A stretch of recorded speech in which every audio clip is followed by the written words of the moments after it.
Hello and welcome back to Women's Football Talk, the YouTube channel that brings you all the latest news and stories.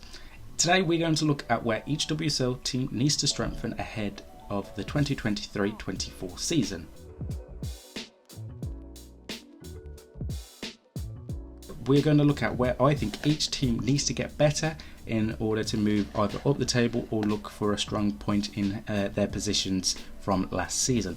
So let's start off with United and Arsenal. Now for them it is very clear in my point of view and eyes that defence is something they need to improve on. Leah Williamson is obviously currently out with an ACL injury, as well as Laura Veenreuter. The club announced that Brazilian defender Raffaele will leave the club this summer, and there has also been strong rumours that Anna Patton will also leave the club this summer. So that leaves central defensive wise just Jennifer Beattie, Lotta Wubbenmoy and Taya Goldie as senior defenders at the club. So in terms of who Arsenal could look at to bring in, there has been heavily report of them trying to sign Gladys Perla Viggersdottir from Bayern Munich. The 27-year-old was absolutely fantastic and helped Bayern Munich to win the Frauen Bundesliga this past season and was an absolute brick at the back for Arsenal. If they wanted to look more at UK-based players, I think a player that could end up looking very similar to Leah Williamson in her defensive attributes and then building the play out from the back would be Lucy Parker of West Ham United. I think that would be a very similar player, and at 24 years of age, a couple years younger than Viggersdottir, so that helps in that favour, and obviously she managed to earn herself a senior international call-up over the past season as well. So I think with a change of managers potentially will be happening at West Ham this summer, I think it could be a perfect opportunity for Arsenal to go in and look at someone like Lucy Parker. On to Aston Villa now, and Carla Wardside had a fantastic season last year, finishing in 5th place. Rachel Daly obviously taking the limelight with her fantastic performances as she won the Golden Boot and the WSL Player of the Season. But for me, it is the goalkeeper situation. They announced on the 15th that Hannah Hampton will be leaving the club in the summer at the end of her contract. So that just leaves Anna Leet as the only senior goalkeeper at Aston Villa now. If they want someone with that bit more experience and really want to show the top four, like, hey guys, we're actually here and we're meant to be taken serious, it would be Daphne van Domselaar of FC20 and of the Netherlands. Van Domselaar is out of contract at the end of June and has announced that she will be leaving FC20. So, it would be a really big coup for Carla Wardside should they get Van Domselaar. So yeah, I think in terms of trying to break into that top four, goalkeeper is something that they need to look at. On to Brighton and Hove Albion now, and it was a very bad season for them last year. 3 managers in, obviously Hope Howell to start the season, then Jonas Scheuer and then Melissa Phillips at the end. They've also announced this summer already that 5 players will be leaving the club this season, with Megan Connolly and Kaylee Green and Victoria Williams being 3 players that are set to leave. And for me, if we look into that midfield area and where they should look to strengthen, it would be Sana Trollsgaard of Reading. Yes, Reading have just been relegated from the WSL, but Trollsgaard stood out, was definitely Reading's best player, and with Reading now switching to part-time, I would expect some of their players to be leaving this summer, and I think Sana Trollsgaard would be an absolute fantastic signing for Melissa Phillips' side going forward. Next up, it is Bristol City. Now the Robins obviously won the championship last year and are back in the WSL, and I think for them, they've already done some good business getting a lot of their players tied down to new contracts. So Rachel Furness, Fionn Morgan, Fran Bentley, a lot of players have been re-signing up. However, there is obviously that gap and the step up of quality from the Women's Championship to the WSL. So if they were to look at a player, it would be Danielle Carter.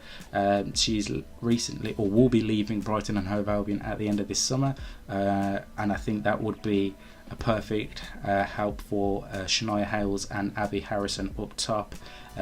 she can come off the bench and get those crucial goals, because we know how much of a fantastic player Carter is, and could definitely help Bristol City out in much needed win games against teams around them. Look at Chelsea now. Where do you look at trying to strengthen a team that has won 4 titles in a row? It's obviously going to be hard to improve that. They've got deals already announced, the likes of Nikki Everard, Katarina Macario, Sjerka Nusken, all agreeing to move to London. For me, the one thing I think they would need to strengthen is in that defensive area.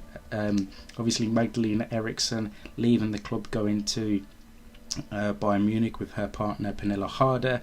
They will be welcoming back Dutch international Aniek Nouwen from her loan, who she spent the second half of the season obviously at AC Milan. So you can have her in the back line. You've got Khadija Buchanan, you've got Ev Perisay, Mara Mielda, Jelena Kankovic, Alsu Abdelina. So you've got some players in there, but I think for one who they've been heavily linked with, and by the time the summer window comes around, it wouldn't be surprising if they have got this wrapped up, is Ashley Lawrence. Again, the Canadian international is leaving PSG this summer and has been heavily linked with a move to West London, so it wouldn't surprise me if they get that one done. Everton, again, a fantastic first year under Brian Sorensen. The squad looked a lot better and more rounded than they did in the 2021-22 season. So for me, it's midfield that they need to strengthen, with Izzy Christiansen retiring and Jess Park heading back to Manchester City and looking unlikely that she will be leaving again on loan. It seems like Gareth Taylor wants her in and around the first team. So for me, it would be Vilde Borisa of Manchester United. Now, United have the option to sign a new contract extension for Borisa. However, as of time of recording, that hasn't happened. Everton were one of 3 teams that put in a bid for Borisa on deadline day. However, it was turned down, and it wouldn't surprise me if Brian Sorensen goes after the Norway international, and I think that would be a really big signing for them. Leicester City now, again, poor first half of the season, but then Willie Kirk comes in and they get a lot of inspiration and they manage to stay up in the end. Again, they've announced 12 players will be leaving at the end of their contract, so it's going to be a busy summer for the Foxes. Obviously, loan players Janina Leipzig and Carrie Jones also heading back to their parent clubs is going to be a big blow for Leicester City. However, there has been some reports that they are trying to bring Leipzig back, and I think that is the key player that they need to try and sign because of how well she did in that loan spell. Voted player of the season and player of the season at Leicester City this past season. So for someone coming in for half a season and putting on the performance she did was absolutely fantastic, and I think that is definitely where they need to look. Liverpool now under Matt Beard, again, not too bad of a season, looking comfortable towards the end, didn't really get involved in the relegation scrap. I think Matt Beard's side, they've announced 7 players will be leaving the club this summer, so I think with my thinking, I would say a defender is where they will look to sign. So Gemma Evans of Reading, again, like I said with Sana Trollsgaard earlier, Reading getting relegated and moving part-time, I think it will be a massive boost for Liverpool if they could get her. Also, Abby McManus of Leicester City, again, another player leaving the club at the end of the summer, so I definitely think that could help Liverpool's backline, who is obviously getting weaker for some players leaving. Manchester City, now it's going to be an interesting season for Gareth Taylor's side. They announced that Bunny Shaw has signed a new contract. They also announced that Gareth Taylor himself has signed a new contract at the club, and it wasn't too bad of a season. After a while they got going. It took them a little while to gel, but my main problem for them is trying to replace Georgia Stanway, which they don't seem to have done. Yes, maybe Dana Castellanos can come better in this second season, or Jess Park may play in that role, but I think that was something that was missing from Man City last season. A couple of players for me would be Mackenzie Hawkesby of Sydney FC. She was absolutely fantastic for them as they won the A-League title, or Giadi Greggy of AS Roma as they won the Italian title. So they would be two names I would look for there. Manchester United, it's going to be quite a busy window. You'd expect. There's rumours of Alessia Russo and Anna Battier to be going. There's got quite a lot of players out of contract. So for them, I think trying to replace Russo will be first and foremost. And my pick there would be Martina Piemonte of AC Milan. Again, out of contract this summer. She scored 16 goals and got 4 assists this past season across all competitions. So it would be a certain buy there.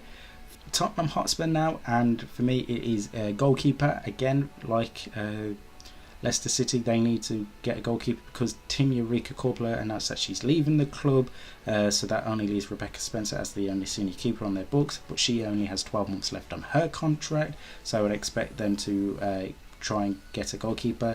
Emily Ramsey would be one I think they could look at, as she spent last season on loan at Everton and her contract is up, so it wouldn't surprise me if Spurs try and move for her as well as Everton, or if they looked at Megan Walsh of Brighton and Hove Albion, one of those 5 players that is to leave Brighton this summer, so they could be 2 players there. And then finally West Ham United, with Kate Longhurst leaving the club, Grace Fisk out of contract this summer.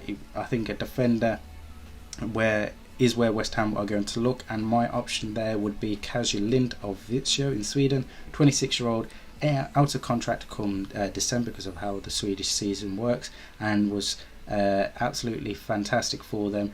Won 79% of her area duels and blocks 93% of the shots at her. Would be a massive signing, but obviously it's going to be another year of transformation at West Ham due to a new manager coming in at the club this summer, which obviously remains to be seen. So they are where each club needs to strengthen this summer. Let me know in the comments your thoughts and who you think your club should be signing this summer. In the meantime, make sure you like and subscribe, turn on the post notification bell so you never miss a video of ours, and that you are following us on Twitter and Instagram for the latest news and stories. Until then, we'll see you soon.